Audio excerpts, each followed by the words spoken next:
Tonight we're going to discuss Scotland's new controversial hate crime law, and joining me for the debate is Sam Fowles. He's a barrister and columnist, and former Labour Minister Bill Rammell. Bill, I'm going to come to you first because you're quite strong on this subject. This new legislation in Scotland, it makes it illegal to stir up hatred. I thought that was already illegal anyway in the United Kingdom. But is this a step too far? Have the lunatics taken over the asylum?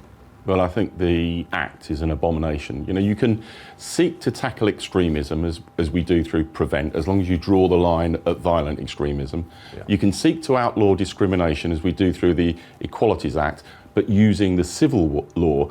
But to seek to criminalise free speech, I think it's a dog's breakfast. You know, if someone says a black person is less intelligent than a white person, I think they're wrong, I think they're offensive, I think they're ignorant. But you can't use the law to tackle that. You need free speech and open debate to take on the arguments.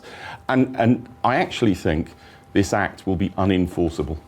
Makes a good point there, Sam. This act is making ignorance illegal, surely? Yeah. Well, given that when Bill was in government, the Labour government introduced an act that did pretty much exactly the same thing in England, clearly it is enforceable because it's been enforced for the past, 20 years.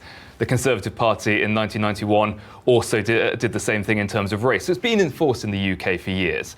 And this isn't criminalising ignorance. It's criminalising putting people in danger. It targets threats and it targets abuse. And we have, in Scotland and in the UK... hold on a minute, Sam. But when you have a go at these people, you know, based on their age, disability, religion, sexual orientation, transgender identity, etc., when you're having a go at these people and stirring up hatred, surely that is ignorance. It certainly makes you ignorant, but that's not what the law criminalises. It criminalises threats and abuse. And so that isn't just saying, I don't like black people, I don't like gay people. It's saying, because I think gay people are an abomination or their relationships are less valuable, we should go out and hurt them. We should do something that makes their lives a misery. That's threats and abuse. And what we're seeing in the UK, and particularly in Scotland at the moment, is an increase over over recent years in violent hate crimes against minorities. And those increases are in direct correlation with an increase in people saying things online and in public that are inciting people to hate and to attack and to discriminate against them. And so we need, if we're going to protect people from violence, we need to address the causes of violence. It's worked in England.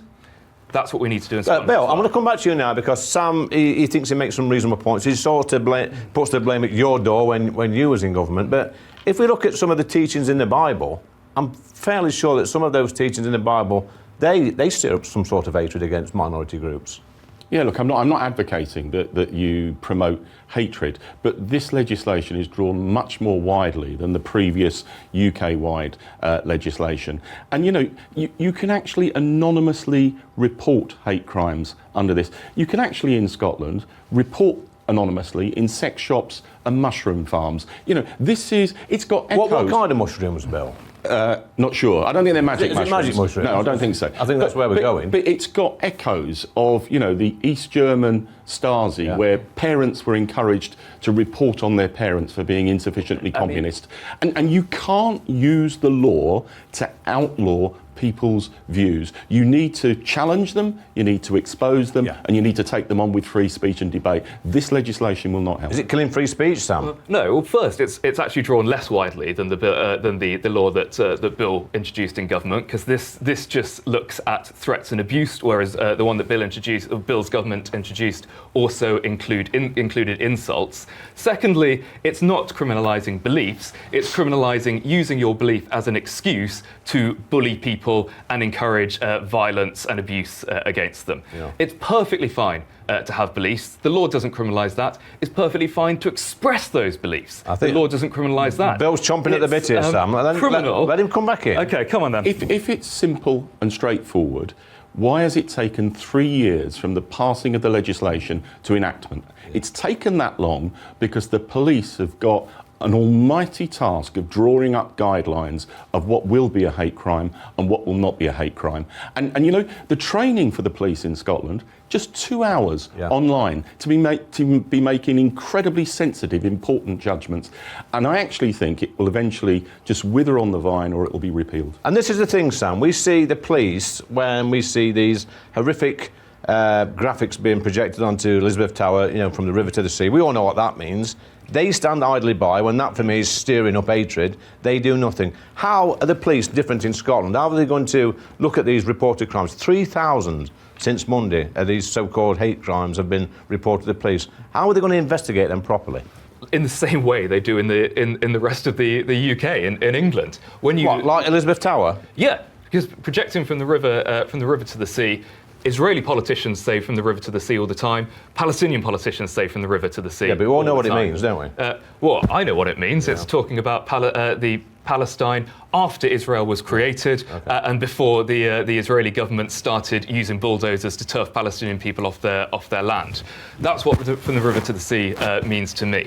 So I don't think from the river to the sea is particularly offensive or abusive, and I think it's been stirred up in bad faith. But you're not Jewish, are you? No.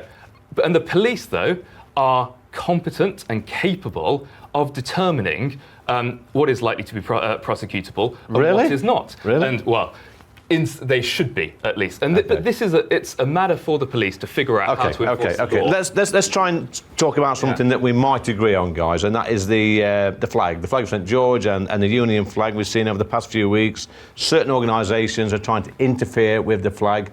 Is it time, Bill, to leave our flag alone? I think so, yes. I mean, I'm fed up with commercial organisations designing different types of flags for commercial reasons. I don't think this is actually driven by ideology. You know, Nike was rubbing its hands when it got about 3 days worth of marketing and publicity, whilst the debate was raging on the airways and on the TV. You know, we do have a national flag. We have a national identity. You apply your own values to that national identity, but I don't think you should change the flag. Sam? I mean, I think we have started on the magic mushrooms now. We've just been talking about how important freedom of speech is, but not freedom of speech when it comes to the flag. If you believe in freedom of speech, then do what you want with the flag. Embrace it. It is part of our national heritage, and part of our national heritage is growing and building and changing and developing, and the flag should be a part of that. So to have a conversation where we say, well, if people are threatening minorities, that's free speech, but God forbid we do a bit of art with the flag. I mean, that's just bonkers to me. But I'm not prescribing it. I'm not saying you should take legal action over that. I'm saying it's not sensible, and I think the vast. I think we've got a mix-up this week, guys. I'll speak to the producer later. I think you should be the left in the corner. I think Bill should be sat over here because this is astounding. But look, I mean, the flag, it is part of our history, our heritage, our culture, and it's not, you know, the consensus of the British public is to leave it alone. You've got these wokey, you've got these multi-billion-pound organisations trying to interfere. And I'll ask you this then, Sam, if it doesn't matter, how many other countries around the world are swapping their flag or changing the colours on it? Just name me one. I mean, in the United States, for example, you get in the United States, you've got police who wanted to sort of have a go at the Black Lives Matter protesters, changed the United States flag to make a little thin blue line flag, made the United States flag black and white. In the UK, the Conservative Party and UKIP have both changed the colour of the Union flag. UKIP, I think, made it purple. The Conservatives made it all blue. I think Labour may well have done so as well.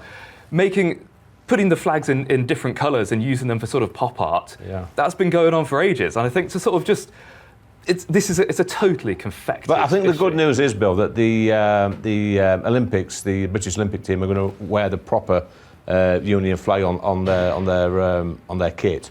They are, I think that's good news. But the other problem I have with it is there is an agenda on the right of politics of wanting to fight culture wars. Yeah.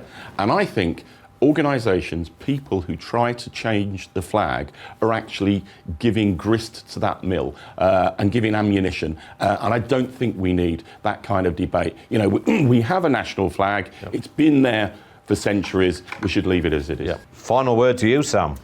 Look, free speech it's important, it's a foundation stone of democracy, but we shouldn't be using free speech to attack and hate people. We should be able to discuss issues without being abusive and threatening. This discussion about the flag, that's a great example of how three people can really disagree about something, have completely opposing views, and discuss it in a reasonable manner. It's not hard to do that. And I think that's what we should take away and embrace. Well, thank you for that. Thanks, guys. That's really good. Thank you for being a good sport, Bill, being left in the corner. But next time you're going to be sat here and Sam will be sat there.